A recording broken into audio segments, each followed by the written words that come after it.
In this video, I'm going to show you how to make an API key on Perplexity. So the first thing you want to do is you want to open Perplexity and make sure you are logged in. Go to the bottom left, press on your profile picture. Select over here where it says All Settings. Then, in this left menu, you want to go over here to where it says Other, and you will notice that it is going to say API Platform. So you just want to go ahead and press on that, and from there, it is going to take you to the Perplexity API Platform, and this is where you're able to actually get your APIs. So please go ahead and select on Get Started.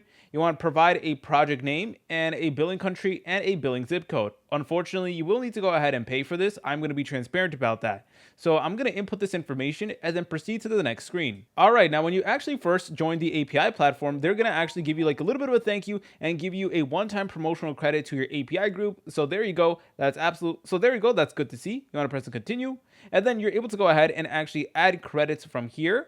And you're able to select over here where it says pricing. So this is going to cost money, and over here it's going to let you know all the different rate limits and stuff like that, the amount of requests. Obviously, it's going to depend on whether you're trying to use Search API, Agent API, Sonar API, or Embeddings API. So of course, these are going to be at different cost right over here. So just keep that in mind. And I'm just going to go ahead and select on skip. All right. And then now it's going to prompt you to create an API key. From here, you want to go ahead and give it a name. So let's just call it how to now. Then you want to select on next. Then it is going to go ahead and actually give you your very first API key right over here.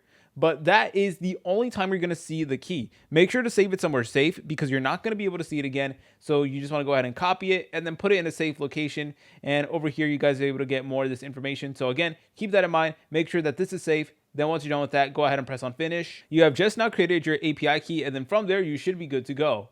And then you are able to go ahead and begin using Perplexity to its fullest potential. If you guys found this video helpful, make sure to leave a like and subscribe. I'll see you in the next video.